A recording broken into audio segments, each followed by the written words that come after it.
हाँ, तो कैसे कट रही है आपकी जिंदगी। तो इस वीडियो में हम बात करेंगे कराची की गर्मी के बारे में। तो अब क्या ही कहूँ, लग रहा है जैसे कोई कराची को चूल्हे पर रखकर भूल गया हो। ऊपर से सारा सारा दिन लाइट नहीं होती, जब घर से निकलो जब लाइट नहीं, जब घर में घुसो तब लाइट नहीं, और जब मैं घर से निकलता हूँ जब मैं कुछ और होता हूँ, और जब घर में घुसता हूँ तब मैं कुछ और होता हूँ। मतलब बाहर गर्मी में कुत्तों वाली हालत हो जाती है। हालत इतनी खराब हो जाती है कि घर वाले पहचानने से भी इंकार कर देते हैं कि ये हमारा बेटा नहीं है। फिर बर्तन धोने वाले साबुन से रगड़ रगड़ कर मुंह धोना पड़ता है, जब जाकर घर वाले अंदर घुसने देते हैं। अब उन लोगों का भी आखिरत में अलग से हिसाब होगा जो एसी में अपना कमरा चिल करके बैठे होते हैं और स्टेटस लगाते हैं आई लव समर। अबे हमसे पूछो, घर में एक ही पंखा है, वो भी हाथ से घुमाना पड़ता है क्योंकि लाइट तो सारा दिन होती नहीं है। अब अमीरों के तो मजे हैं, ये लोग गर्मियों में मरी और गिलगित जैसी जगह पर घूमने चले जाते हैं, और हम गरीब लोग ऐसे रिश्तेदारों का घर ढूंढते हैं जिनके घर में एसी लगा हुआ हो, और उन रिश्तेदारों का नंबर भी हम ऐसे सेव करते हैं कि कुलसुम पप्पो एसी वाली, शब्बीर मामू एसी वाले, और फिर वो रिश्तेदार भी हमारा नंबर ऐसे ही सेव करते हैं कि भतीजा मुफ्त की हवा खाने वाला। गजब बेइज्जती है। मतलब ऐसी नौबत आ गई है कि जेब में नींबू पानी लेकर निकलना पड़ता है कि जैसे ही चक्कर आने लगे वैसे ही बनाकर पी जाओ। एक बार मेरे पास उड़ते उड़ते एक वीडियो आई जिसमें बच्चा कह रहा था कि मुझे गर्मियां पसंद है। मरना तेरे को डर नहीं लगता? तो उससे पूछा गया कि बेटा ऐसा क्यों, आपको गर्मियां क्यों पसंद है। तो बच्चा कहता है कि सर्दियों में तो अम्मा आइसक्रीम और कोल्ड ड्रिंक के करीब भी नहीं जाने देती, लेकिन गर्मियों में तो खुद लाकर देती हैं। तो मैं उस बच्चे से कहूंगा कि बेटा तुम्हारे घर में ऐसा होता है, अच्छी बात है। हमारे यहाँ तो गर्मियों में भी सिवाय अम्मा के तानों के कुछ नहीं मिलता।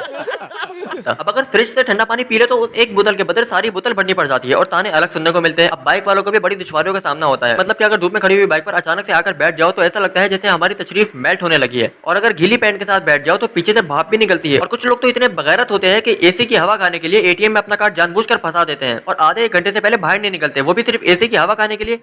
रुको जरा, सबर करो यार मत किया करो ऐसा, अच्छी बात नहीं होती। चाचा सबसे ज्यादा चिल कौन सा एटीएम हो रहा होगा इस वक्त? वो बच्चे कल्लू प्लम्बर के जो सामने है ना, वो वाला हो रहा होगा। चलो फिर होकर आते, चल बैठते। आपने वहां जाकर सिर्फ अपना कार्ड फंसा लेना है, बाकी मेरा काम है। ठीक है बेटे। कितने तेजस्वी लोग हैं हमारे पास, कितने शानदार विचार रखते हैं। और उस वक्त तो तन बदन में आग लग जाती है जब अम्मा कहती है कि छत से कपड़े उतार कर ले आओ। अब मना भी तो नहीं कर सकता क्योंकि अम्मा को चप्पल फेंक कर मारते हुए देर नहीं लगती। बहुत नाजुक सूरत हाल है।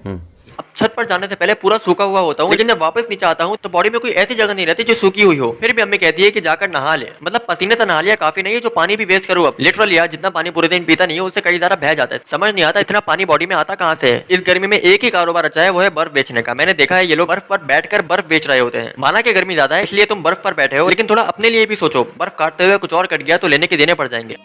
समझ रहे हो? समझ रहे हो आप? या फिर एक काम किया करो, जिस बर्फ पर बैठा करो वो नहीं बेचा करो, उस पर सिर्फ बैठा करो ताकि तुम्हें बर्फ के सिवा कुछ और कटने का खौफ ना हो।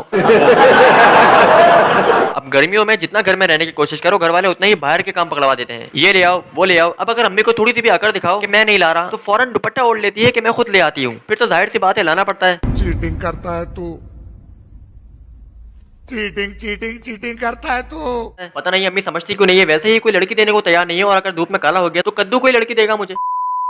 अब माँ तो माँ होती है ना, उसे तो अपना बच्चा चांद ही लगता है, चाहे चांद पर ग्रहण ही क्यों ना लगा हो। मैं जब भी अम्मी से पूछता हूँ कि कैसा लग रहा हूँ तो कहती है अच्छा लग रहा है। अब बेशक मैं चमार ही क्यों ना लग रहा हूँ।